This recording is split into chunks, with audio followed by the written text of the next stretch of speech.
In a recent episode of 90 Day Fiancé's ninth season, Ariela throws a temper tantrum when she walks into the gym to find Biniyam training for his MMA fight with a partner who happened to be a woman. The scene was so intense that many viewers suspected it was scripted. There's no shortage of drama on 90 Day Fiancé and its franchise spin-offs. Cast members often go out of their way to create explosive situations which could have easily been resolved with a little communication. Certain reality stars from the series are notorious for their outlandish and reactionary behaviors.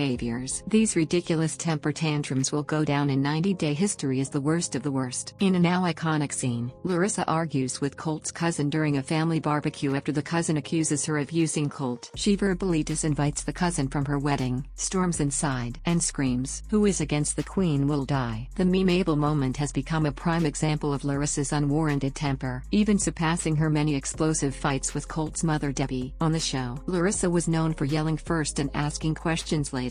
Unsurprisingly, Larissa and Colt divorced after less than a year of marriage. Chantel and Pedro purchased a new couch and bedding in anticipation of Pedro's sister, Nicole, coming to stay with them. However, once Nicole arrived, she insisted she could not sleep on the couch and demanded she and Pedro stay at a hotel instead, something Chantel was vocally against. Nicole's tantrum was a divisive ploy to get Pedro to side with her over his wife, and it worked, as Pedro ended up giving in to his sister's demands. Nicole has had it out for her brother's relationship since day one. She's even gone as far as trying to convince Pedro to cheat on Chantel. The couch situation was just one of many times a member of Pedro or Chantel's family has hurt their relationship. Andrew, whose relationship with Amira seemed doomed from the start, failed to win over viewers with his bratty behavior at the tell-all. Amira, who was attending the tell-all virtually from France, told producers she didn't want to have contact with Andrew during the show. Producers respected Amira's wishes and explained the situation to Andrew, who became enraged, dramatically walked off set, and demanded a ride home stating, "This is not acceptable to me and this is unfair," after pushing Amira to meet him in Mexico, where she was detained for days by immigration agents, and then later forced her to make a similar trip alone to Serbia. It's not shocking Amira doesn't want to have any contact with Andrew. During Libby and Andre's Moldovan wedding, Libby's father, Chuck, stands up and gives a classy speech telling Andre he's family now and they love him. As he finishes, Charlie, who is visibly drunk, forcibly takes the mic from his father and gives an impromptu speech of his own. Related, 10 Things You Didn't Know About Elizabeth Podhost-Castravid of 90 Day Fiancé. Charlie cuts right to the chase, announcing to the happy couple that his father needs to stop paying for y'all's bills,